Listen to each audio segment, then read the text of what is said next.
Hi, Chris. It's nice to see you again. Who's your friend? It's good to see you guys. This is Ryan. Thought I'd bring him by. He wanted to check it out. I hope that's okay with everybody. Well, hello, Ryan. I hope you learned something tonight. Yeah. Chris, why don't you start us off? Hi, everybody. My name is Chris. Hi, Chris. And I am a Rodney Hood fan. It's taken me a long time to be able to admit that. I loved him when he was at Duke, which is weird because I fucking hate Duke. But there he was, 6'8", lefty, so much range. And I just fell in love. It was like love at first sight. And he goes to Utah, and I'm like, great, Quinn Snyder. And it just never clicked, and that's when the injuries start. I don't know. And then, bang, gets traded to Cleveland. New teammates, playing with LeBron. I even find myself one night at a Buffalo Wild Wings saying out loud that I think that he could be Bosch with more range. You said that in front of people. I'm not gonna lie, it got dark. It got dark in a B double dubs. And I was worried about being banned. That's my local, that's my spot. It's just a vicious cycle, And the next thing I know, he's losing minutes to Jordan Clarkson's selfish ass. Easy on Clarkson, okay? I mean, he's a combo who's asked to play point guard in the playoffs, and, at least he bothered to show up, unlike George Hill. Okay, George Hill has played in more big playoff games than Jordan Clarkson ever will if he retired today. Guys, Chris has the room, okay? Got it? Why are you doing? You know how he feels about George Hill. I shouldn't have. I'm sorry. I'm sorry. You do not know me. Do not talk like you do. I will be outside in the parking lot, shirtless, next to the 2007 Subaru Outback. It is green. He will? I just want to talk.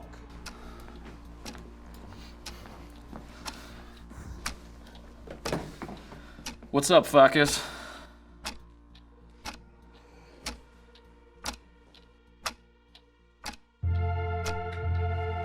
You mean to tell me that Enes Kanter wouldn't bust your favorite big man's ass?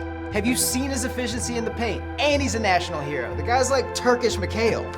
I mean, I know people want me to give up on Dante Exum and just that end to end. And I mean, the World Games, hello? I would have traded Kyrie. We already got Marcus Smart. I always thought that if Raymond Felton were in a little bit better shape, he could have been better than Chris Paul. Okay, good lord. I think the crackheads meet down the hall. Hey, stop that. No judging. Sorry.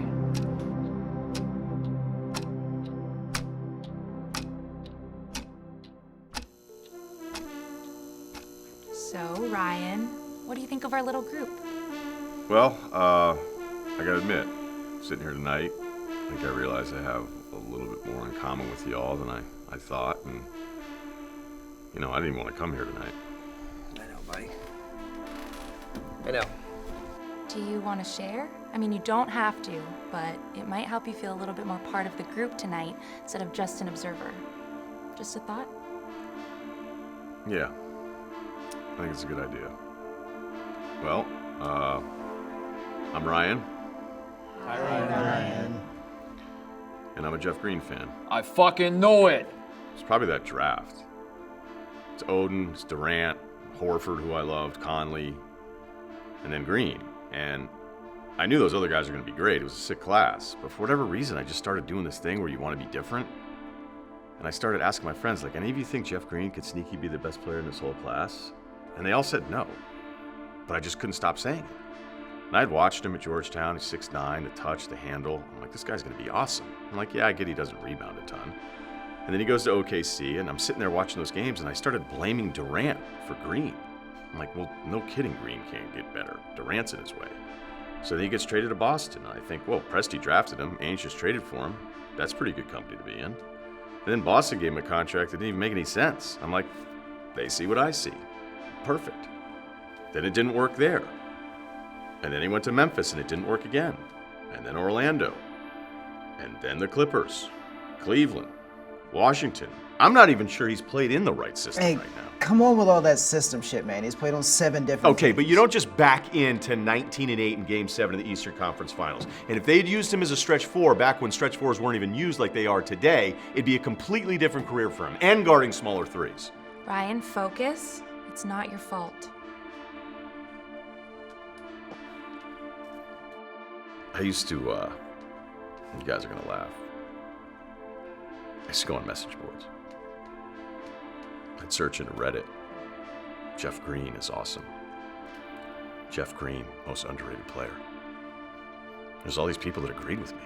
And I thought, this is great. Then I realized these people aren't helping me. They're just Jeff Green enablers. And I thought I had it, man. I thought I had it. And then I watched him the other night. Yeah? How'd he do? 2 for 8, 1 board. I looked at the game log today, and he didn't even take a shot in the 4th quarter. Well, you're here now. And it's gonna be okay. You know that, right? For the longest time, I really felt alone. And spending some time with you guys tonight, seeing that people have the same struggles.